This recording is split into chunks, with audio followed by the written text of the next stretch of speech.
Before his disappearance, Zhao Shenhua, who was a Chinese-Canadian billionaire, had favored female bodyguards. What exactly was unclear. Perhaps he simply liked being surrounded by women. Those guards, though, weren't much help when a group of mysterious men showed up at his luxury apartment, which was located at the Four Seasons Hotel in Hong Kong, and took him away. According to anonymous sources who spoke to the New York Times, Zhao, who may have been sedated, was rolled through the Four Seasons lobby in a wheelchair, a sheet covering his head. He was then reportedly loaded onto a boat and ferried to the Chinese mainland. In what's become a familiar script for such disappearances, an initial police report filed by a family member was quickly withdrawn. Zhao later issued a statement denying that he had been kidnapped.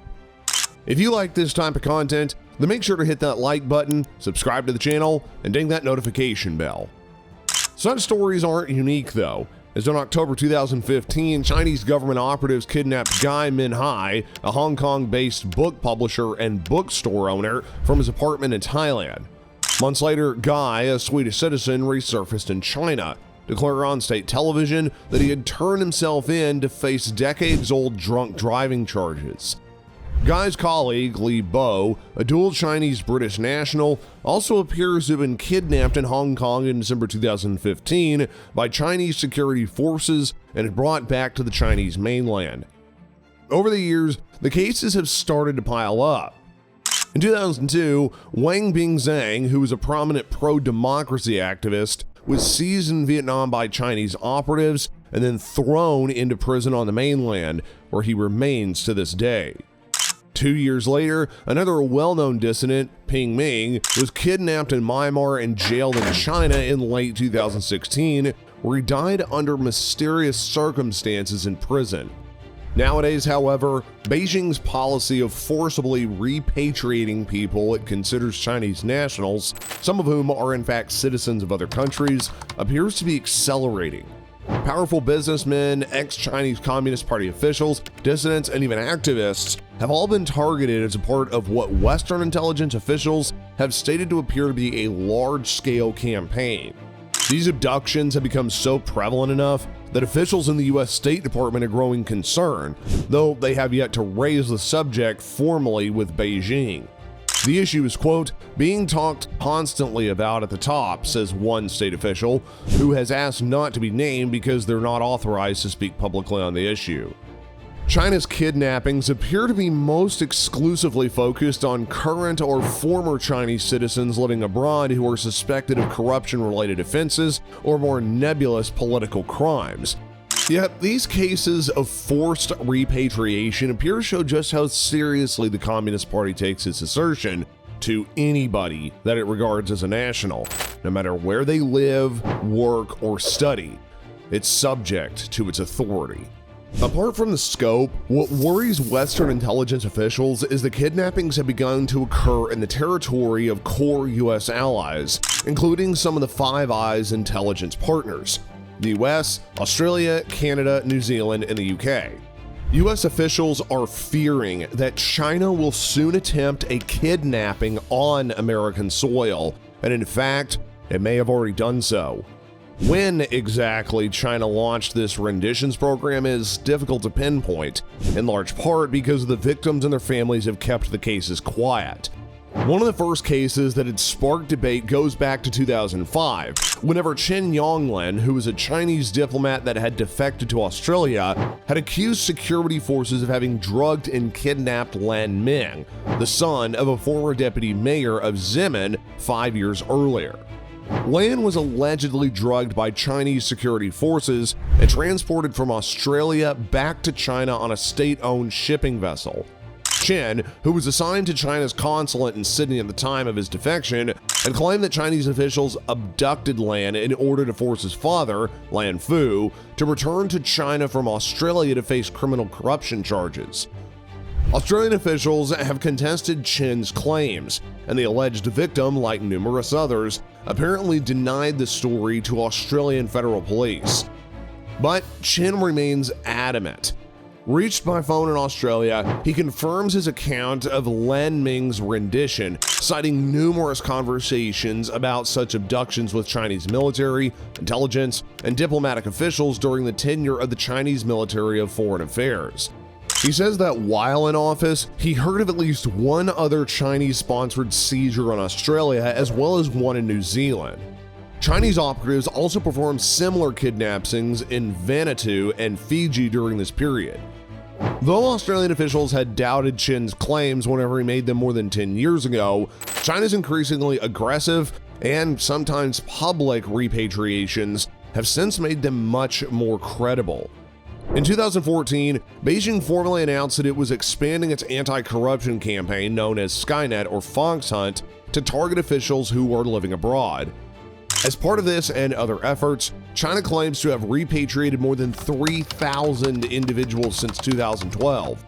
In mainland China, the use of kidnapping and illegal detention has become such a standard part of the Communist Party disciplinary procedure that it even has a name: Shuangwei.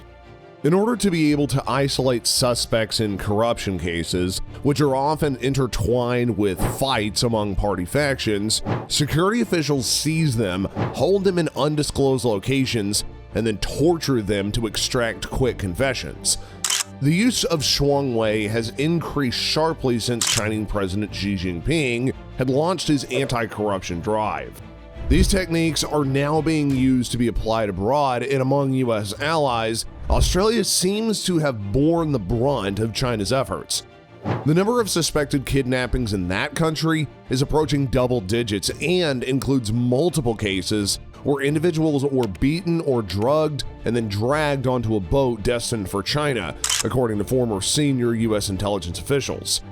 In other instances, Chinese operatives detained individuals in Australia and had used threats to coerce them into leaving the country voluntarily, says one former Australian intelligence. The official places the number of people who have been coerced into returning to China at significantly higher than 10. The Chinese rendition program has also extended to other Western countries. In fact, according to a former senior Canadian intelligence official, there have been 2 known extreme coercion cases in Vancouver. Quote, "If these were not actual kidnappings, they came very, very close to it," said the former official.